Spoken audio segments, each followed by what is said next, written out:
Academy of Ideas is one of my favorite YouTube channels.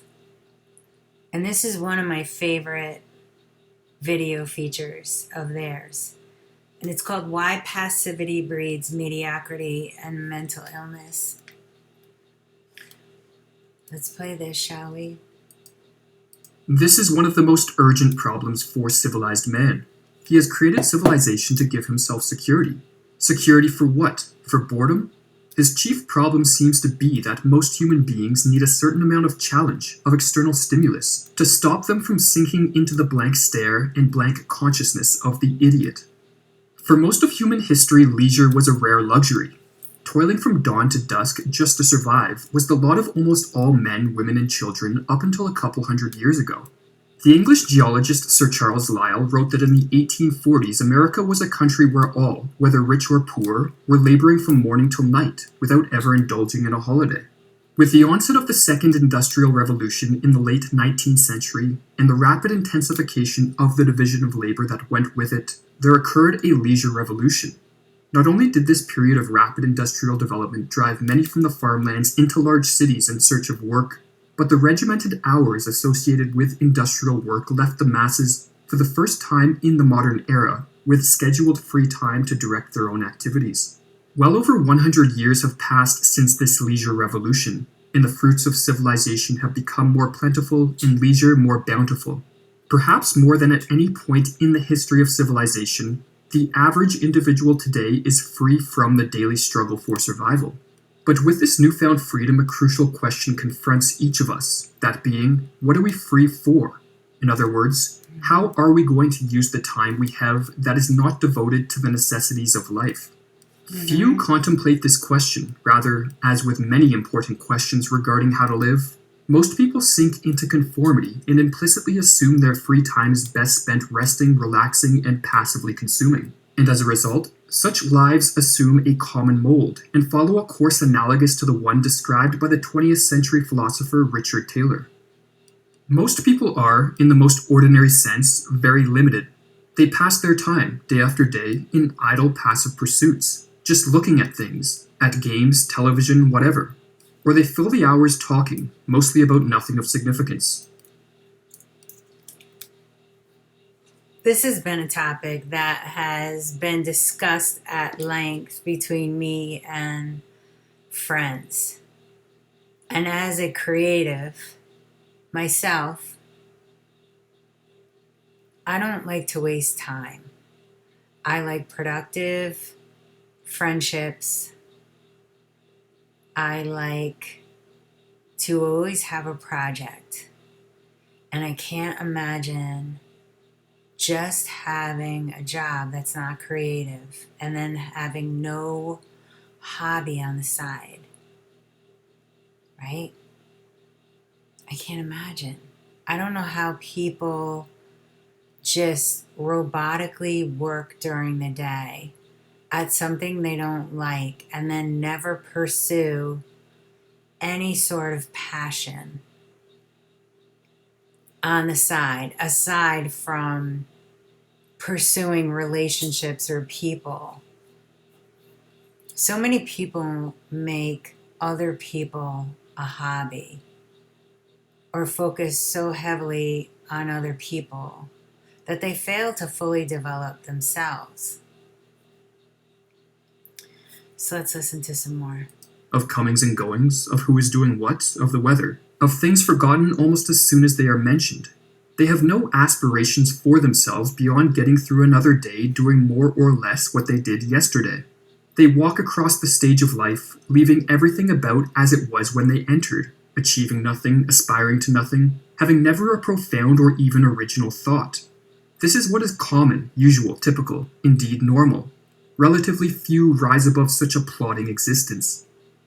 Some may argue there is nothing wrong with this type of normal existence. Modern life can be high-paced and stressful, and with mental health problems on the rise, perhaps what is needed is more time spent resting and relaxing. The prolific 20th century English writer Colin Wilson, however, disagreed with this sentiment. Too much inactivity, rather than promoting mental health, tends to breed unhappiness and a plethora of psychological problems. Wilson came to this conclusion early in his life, In his autobiography, Dreaming to Some Purpose, he notes that as an adolescent he struggled with bouts of depression and sympathized with the wisdom contained in the book of Ecclesiastes. Vanity of vanities, all is vanity. Wilson, however, had an astute mind and was intent on discovering why he always felt so gloomy. He began to observe that his bouts of depression were typically preceded by prolonged periods of passivity. When he did not occupy his days with interesting tasks, challenges, and problems to solve, he discovered that depressive moods would soon wash over him, fog his perceptions, and cause him to become a pessimist of the human condition. Yeah, because you always need a challenge. I know that I do. Without intellectual stimulation, creative challenge, or the pursuit of something other than a human being. I mean, come on, bro. What kind of life is that? The idle mind is the devil's workshop, or as Wilson writes, boredom, passivity, stagnation, these are the beginning of mental illness, which propagates itself like the scum on a stagnant pond. If Wilson's discovery of the connection between passivity and mental illness has merit, then we are confronted with the following options. We can waste our leisure. Passivity leading to mental illness. That's interesting, right? Given the times we live in. Because so many people are being passive with regard to what is being foisted upon us in the name of safety, right? So, in essence, we can say that these people are mentally ill, which, hey, we're propping up mental illness and victimhood as heroic, aren't we? That means the decline of society. In idle pursuits, leave our untapped potentials untouched, and render ourselves prone to mental illness. Or we can strive to spend the majority of our free time creating, exploring, learning, doing, challenging our capacities and improving our talents. While the latter option entails perseverance, struggle, and the sacrifice of short-term pleasures and comfort, the payoff, mental health and personal growth, is worth the effort. Mm-hmm. The mentally healthy individual, writes Wilson, is he who habitually calls upon fairly deep levels of vital reserves. An individual whose mind is allowed to become dormant so that only the surface is disturbed begins to suffer from circulation problems. Neurosis is the feeling of being cut off from your own powers. But what if Wilson's discovery of the connection between passivity and depression is not applicable to all, but only to a minority who, like Wilson, possess an unusually strong creative urge? Maybe for some people, passivity does not breed the suffering it did for Wilson. Would this mean that the struggle to spend our free time engaged in creative activity is a waste of time and energy? No. In his book Restoring Pride, Richard Taylor provides a cogent argument for why the struggle to produce and create is always worth the effort. For as he explains, it increases our possibility of being able to attain the rare state of pride. Mm-hmm. Taylor defines pride as the justified love of oneself, and notes that while many people claim to love themselves, more often than not their self-love is not pride, but narcissism or an arrogant shield to protect their underlying insecurity and self-hate. To be truly proud, Taylor explains, one must have the kind of love that is justified by the kind of person you are. That is, you must cultivate an extraordinary skill in a specific domain, and thus attain personal excellence of the kind that sets you apart from others. Mm-hmm. The idea that some people are superior to others offends the modern taste, for as Taylor points out, many have confused equal rights with equal worth. Just because every individual has natural rights and should be treated equally before the law does not mean that every individual possesses the same worth. For the ancient Greeks, this was self-evident. They recognized that while most dedicate their life to fitting in with the herd, a relative few cultivate an uncommon virtue or skill, produce a work of exceptional worth, or proceed upon a path in the pursuit of personal greatness irrespective of the applause or opinions of others. And that means basking in your own personal magnificence. That's creative too. Because if you are working to attain spirituality, enlightenment, balance, peace, harmony, and healing oneself, that to me is on par with creating a masterpiece of art, because we ourselves are art. And as Taylor notes, it is these latter individuals, the superior ones, who alone can love themselves in a manner not based on false pretenses. Therefore, the next time we find ourselves with leisure and the freedom to direct our own activities, rather than reflexively reaching for the remote, engaging in passive activities on the internet, or socializing about superficial subjects, we should ask ourselves if the comfort and pleasure these activities provide is worth the cost. For even if our passivity does not plant within us the seeds of pessimism and depression, then it most certainly is decreasing our worth as a human being, and minimizing our chances of ever being able to achieve the self-love that accompanies genuine pride. Or as Taylor explains, some people, no doubt, are born and destined to be common, to live out their lives to no significant purpose, but that is relatively rare. Most people have the power to be creative, and some have it in a godlike degree.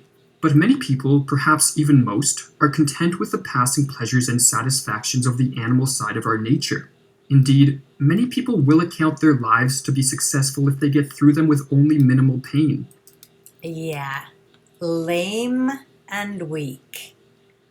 And we all know people like this who don't work on themselves and just jump from person to person to person and present themselves as an empty shell. Oh, don't we know people like that? With pleasant divergence from moment to moment and day to day, and the general approval of those around them. And this, notwithstanding that they often have within them the ability to do something which perhaps no other human being has ever done. Merely to do what others have done is often safe and comfortable, but to do something truly original and do it well, whether it is appreciated by others or not, that is what being human is really all about, and it is alone what justifies the self-love that is pride. This guy's obviously from Canada. Did you hear his accent? I love Academy of Ideas. Their content is always quite interesting. I hope that you learned something from this and that it inspires you to use your free time more productively. Say, for instance, you want to try to write a poem, or you want to try to write down your feelings about something, or you want to color something, or go out into nature and take pictures, or take pictures of people, for fuck's sake. Just do something other than consume. My goal is always to produce more than I consume. And I don't consume a lot. I consume a lot of supplements and health related products. Like that's my that's the extent of my consumerism, because I love biohacking. So at any rate, I hope you enjoyed this. I did. And I heard Adam Calhoun has a new song out, which I'm probably going to have to cover, right? Because he's the man. Anyway, thanks for watching.